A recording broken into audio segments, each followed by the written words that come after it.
José Louis Ménébéré, vous êtes membre de l'association des Gabonais du Renélag. Qu'est-ce que c'est que le Renélag? Alors, le Renélag, c'est un jardin du 16e arrondissement à Paris, qui est juste en face de l'ambassade du Gabon. Vous rassemblez 10 associations dans ce collectif. Oui. Vous êtes donc Gabonais, protestez à Genève aujourd'hui devant les Nations Unies. Alors, pourquoi? Parce que, en fait, à Paris, nous faisons déjà des manifestations hebdomadaires. Toutes les semaines, c'est devenu un rituel depuis le mois d'août 2016. On n'a pas arrêté. Et nous faisons aussi ponctuellement des manifestations à thème. Par exemple, ça peut être devant le siège de Bolloré, ça peut être devant le siège du MEDEF, lorsqu'ils ont reçu les partisans du régime Bongo. Et donc, nous nous sommes dit aujourd'hui que nous allons venir faire entendre notre voix devant une institution de portée vraiment internationale. Pourquoi?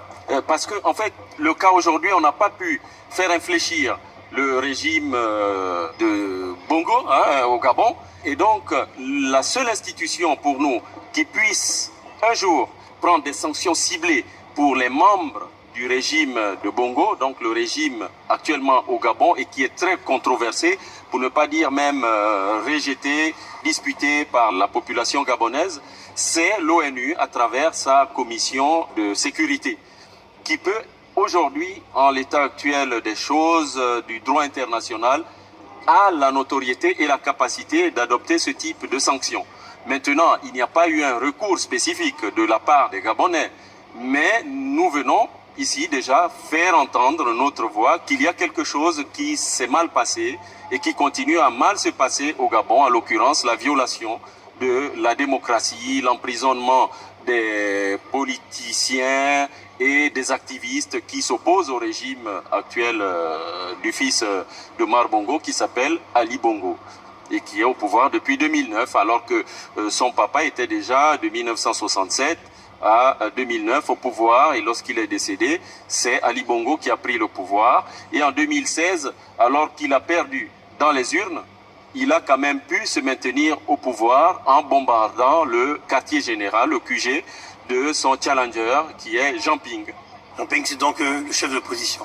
Oui, il a réussi une prouesse en 2016 qui était, vous savez, dans nos systèmes d'Afrique centrale et qui sont héritiers de la Constitution de 1958 du général Charles de Gaulle, français, ce sont des systèmes pyramidaux.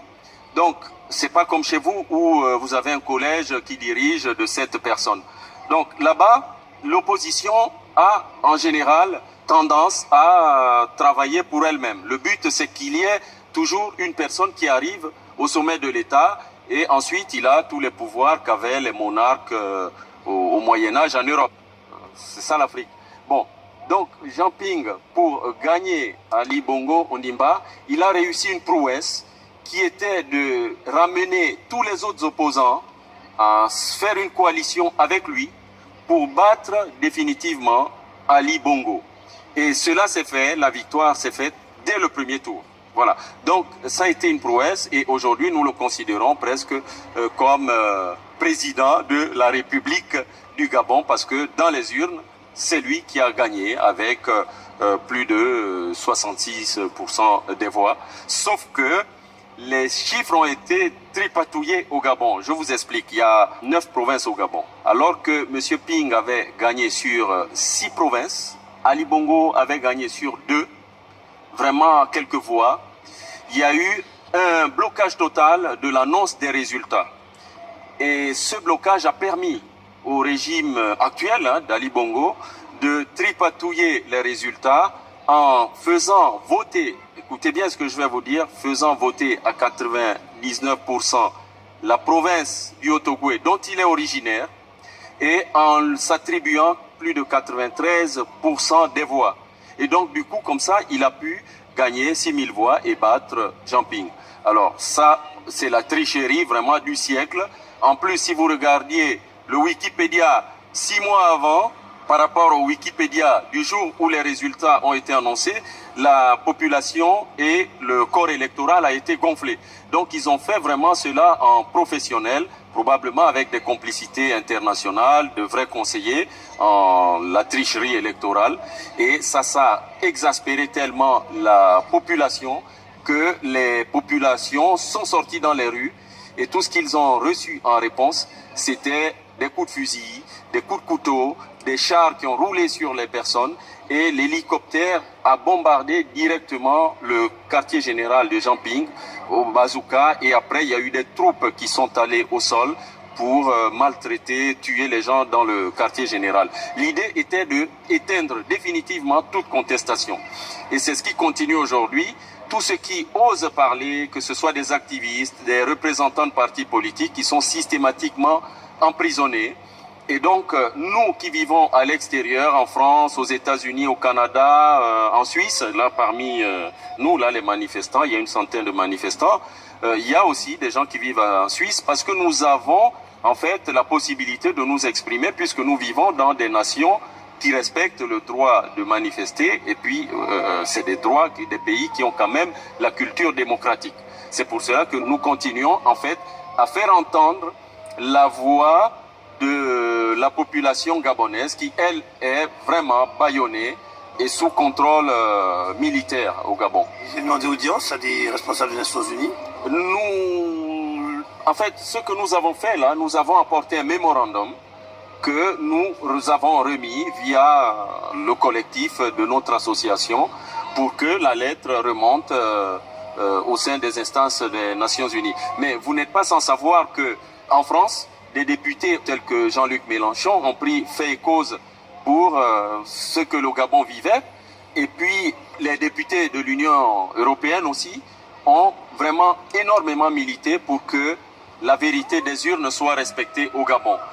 Mais aussi étonnamment que cela paraisse, ils nous disent à chaque fois que les députés français ne partagent pas tout à fait cette mouvance des autres députés européens. Et donc, il faut que nous continuions à faire entendre notre voix pour que un jour, le rapport qu'a rendu l'Union européenne et qui est très défavorable au régime d'Ali Bongo puisse prendre une autre dimension en permettant aux députés européens, par exemple, de saisir les Nations Unies. Que devient aujourd'hui ce leader d'opposition? Eh bien, Monsieur Jamping est au Gabon. Il est là, plus ou moins cantonné à sa résidence. De temps en temps, chaque fois qu'il fait une sortie, un petit meeting, il y a les routes qui sont barrées par des militaires, par aussi des troupes en civil. Vous ne pouvez pas savoir si ils sont en civil, cagoulés, avec des mitraillettes. Vous ne pouvez pas savoir si c'est des milices, si ce sont des militaires vraiment de l'armée gabonaise.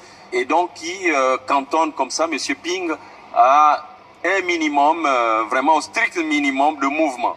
Mais il est là au Gabon, il ne veut pas aller en exil, il continue sa résistance. Par exemple, il y a 2 semaines, son aide de camp qui a été arrêté, M. Alain Djali, celui qui accompagnait M. Ping dans tous ses voyages, mais il a été arrêté, sa maison a été perquisitionnée et jusqu'à présent, il est dans les prisons parce qu'ils essaient tous les moyens possibles pour l'affaiblir, pour l'intimider.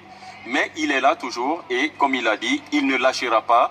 Bien que Ali Bongo ait organisé un dialogue, en ce moment il fait un dialogue, il essaie de ramener tous les opposants, toute la société civile à sa vision. Monsieur Ping n'a pas cédé, il a dit qu'il ne fera pas ce dialogue parce qu'il en a déjà vu des dialogues comme ça à l'époque du Bongo Père et le but c'est de restaurer le tricheur, celui qui a volé les élections, pour le remettre à la bonne place, alors que pour M. Ping, un tricheur, c'est un tricheur. Et comme il dit, il ne dialogue pas avec les tricheurs et il ne dialogue pas avec les criminels. Vous avez reçu le soutien de M. Mélenchon. Est-ce que vous avez reçu le soutien d'autres personnalités, comme maintenant le président Macron? Pour l'instant... À la mesure où il est encore candidat, bien sûr. Non, peut-être que M. Macron pourra faire quelque chose, mais vous n'êtes pas sans savoir que M. Mélenchon s'est érigé un peu en porte-voix des nouveaux mouvements populaires. M. Mélenchon est le seul qui est venu nous soutenir à la place du Trocadéro. Il y avait à peu près 3000 Gabonais à la place du Trocadéro. Et lorsque M. Ping est venu, alors là on était monté peut-être à 5000 ou 6000 gabonais et franco-gabonais et autres à la place du Trocadéro. Il avait envoyé un de ses proches parce que lui, il avait un meeting et c'était monsieur Patrice Finel qui est venu parler aux côtés de monsieur Ping. Donc, il a eu vraiment une attitude très transparente, très tranchée. Il est contre un peu ces régimes qu'il qualifie d'ailleurs de monarchie républicaine. Côté PS, personne? Côté PS, il y a eu, oui, quelques voix qui se sont élevées, mais vous savez que c'est le PS qui était au pouvoir.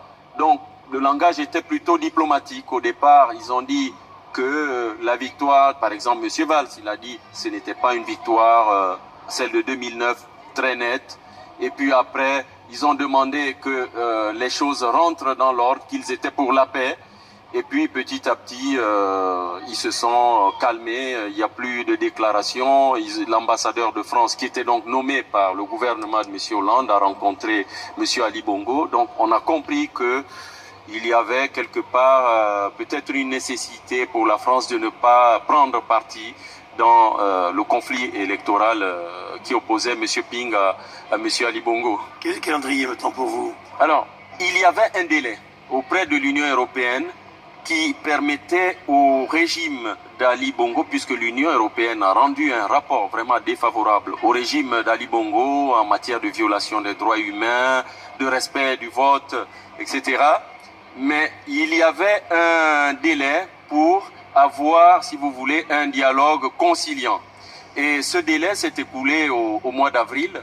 Après ce délai, je pense que l'Union européenne peut passer à une autre phase qui serait de saisir des instances telles que l'ONU. Donc quelque part, c'est un peu notre espoir, mais nous ne sommes que la société civile et nous ne pouvons nous battre qu'avec nos moyens qui sont ceux de la mobilisation, ceux de la dénonciation à travers des panneaux et à travers les médias tels que les vôtres qui comprennent que s'il y a démocratie en Europe, ça peut être bien aussi que cette valeur devienne universelle, y compris en Afrique. Et nous pensons en plus que le Gabon est quand même une terre d'exception. La taille du Royaume-Uni, avec moins de 2 millions d'habitants, et c'est un profil que vous ne trouvez dans aucun pays francophone, et même presque pays africain, une très faible densité, et que cette terre peut donner lieu à un projet qui ne sera pas forcément, comme le pense une certaine élite, au détriment ou contre la France, mais un projet transcendantal, un peu comme vous voyez le Dubaï. Dubaï n'est pas qu'au profit des Bédouins dubaïotes, mais c'est un projet aujourd'hui qui donne un rayonnement presque universel de ce pôle du Moyen-Orient. Et nous pensons que le Gabon, on peut arriver ensemble avec les Occidentaux et tous ceux qui ont intérêt là-bas à avoir un projet vraiment d'exception pour l'Afrique. Et c'est pas tout de soutenir les régimes corrompus, dictatoriaux, qu'on aura la paix en Europe, puisque d'ici, ce sont les Européens qui font ces statistiques, les Occidentaux. D'ici 2050, on estime qu'il y aura 2 milliards d'habitants aux portes de l'Europe. Est-ce qu'on va leur dire rester là-bas dans la misère avec des dictateurs? Non. Voilà, notre calendrier, il est là. Nous défendons nos droits en tant que citoyens et puis nous défendons la démocratie parce que nous sommes bien contents de vivre dans des États démocratiques. La plupart d'entre nous sont des binationaux.